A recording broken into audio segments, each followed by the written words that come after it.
had this friend, and like we were like really like, best friends. Like we hung out all the time. We did like everything together, even though she was like a couple years older than me. But that didn't really matter. We just hung out a lot and everything, and then like kind of randomly, we stopped hanging out as much. And then when I did see her, she started to get like thinner and thinner, and it was kind of weird. And then by the time I realized what was going on, it was too late. She was suffering from anorexia. And that's why I chose how does anorexia affect the body for my topic. Anorexia is not just a disease where like some people don't eat and they just lose a lot of weight. It goes much deeper than that.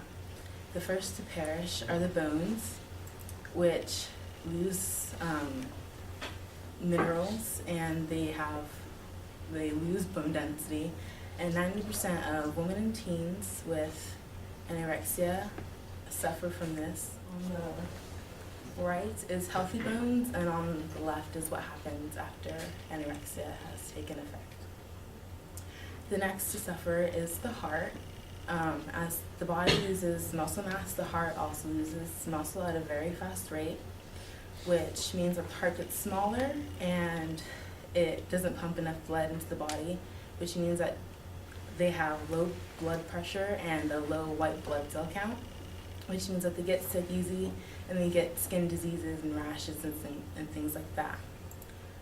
And even with the loss of bone density and heart failure, the body literally starts to eat itself away.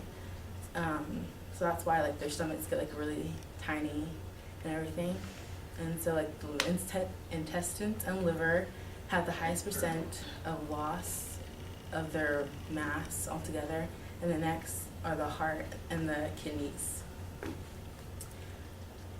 Even the brain gets eaten away over time, which is really bad because it causes seizures and numbness in the hands and feet, and disordered thinking, and different things that are really bad for you. There are even psychological effects that happen with anorexia because of the lack of brain, I guess. And even brain scans show that the brain goes through structural changes which can affect them for the rest of their life.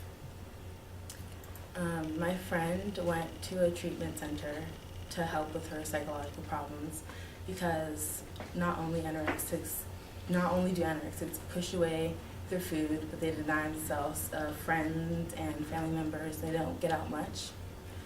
And they also suffer from schizophrenia, which is like where you hear voices in your head and stuff saying that like, oh, you're too fat and you shouldn't eat that, and things like that really push them down. And social media and things like that really have an effect on that person because of ballet and modeling as career choices that promote like thin being perfect and things like that, and even movies and TV shows where they have a really skinny person as like the ideal stereotype. And even genetics plays a role in this because I'm not really sure why, but like when an anorexic has like a younger sibling or they even have children, their children or their siblings are at a higher risk of developing anorexia later in their life or when they get to like the adolescent years. Yeah, I'm not really sure why, but yeah, I thought that was interesting. And that poses a problem for me because my grandmother actually had anorexia when she was my age. So if you guys see me getting really thin, just say something, okay?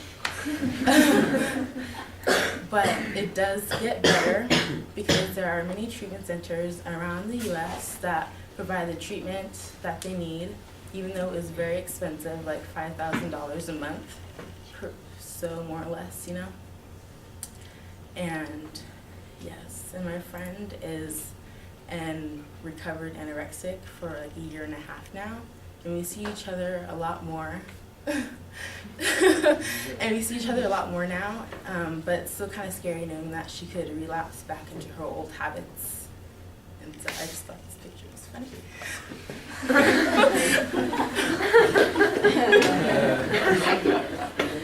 And last thing I want to say is that anorexia not only affects one person, but everyone around them. So if you guys have friends or even family members or just somebody that you know that is suffering from anorexia, please try to get them the help that they need to overcome this. And that's it.